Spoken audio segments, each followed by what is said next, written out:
Nomor dua, ya, kami melaporkan kepada Pak Presiden dan Pak Presiden merestui dan kemudian memberikan suatu penguatan 7 langkah penting yang ditempuh Bang Nisa. Untuk membuat rupiah kuat, membuat rupiah itu stabil ke depan.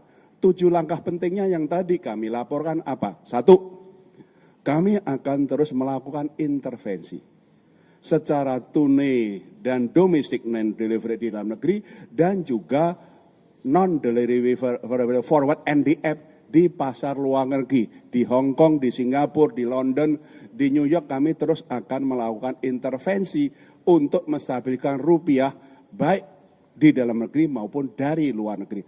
Cadangan devisa kami lebih dari cukup untuk melakukan stabilisasi nilai tukar rupiah itu. Yang kedua, tadi Pak Menko sudah menyebutkan, karena sementara ini SBN itu keluar, kemudian saham, meskipun dalam minggu-minggu terakhir hasil koordinasi dengan Pak Menteri Keuangan sudah mulai inflow, tapi year to date masih outflow. Sementara saham terjadi outflow, sehingga kami bersepakat untuk sementara ini SRBI dibuat perlu inflow. Sehingga inflow-nya SRBI bisa mencukupi outflow-nya SBN dan saham itu koordinasi kami dengan Pak Menteri Keuangan sehingga betul-betul menjaga inflow-nya dari portfolio asing itu masih year to date-nya masih terjadi inflow dan itu memperkuat nilai tukar rupiah. Nomor 3, ini juga koordinasi dengan Pak Menteri Keuangan, BI akan terus membeli SBN dari pasar sekunder. Ini koordinasi sudah awal tahun koordinasi dan kita lakukan.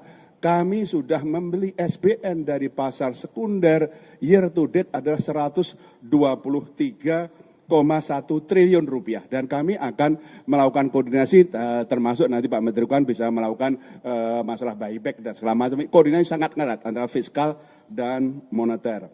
Kemudian yang keempat, kami juga dengan Pak Menteri Keuangan menjaga likuiditas di perbankan dan pasaran lebih dari cukup.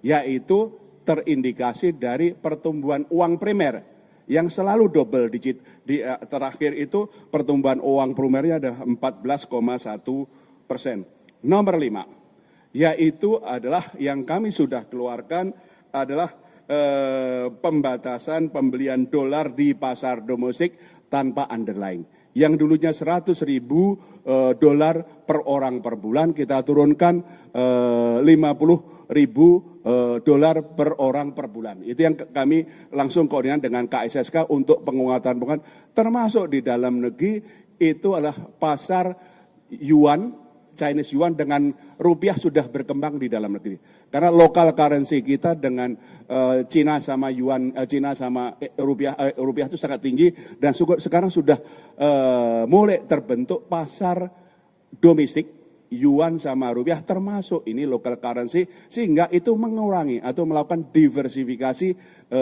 dari dolar sehingga itu bisa memperkuat. Nomor 6 adalah penguatan untuk pasar intervensi kami di offshore non-delivery forward. Supaya kita lebih mampu mengendalikan perkembangan nilai tukar di offshore, di luar negeri. Selain intervensi yang terus kami lakukan, kami juga membolehkan bank-bank domestik untuk ikut jualan offshore NDF di luar negeri. Sehingga pasokannya lebih banyak, sehingga itu akan memperkuat stabilisasi dari nilai tukar rupiah. Nomor berapa? 6 ya.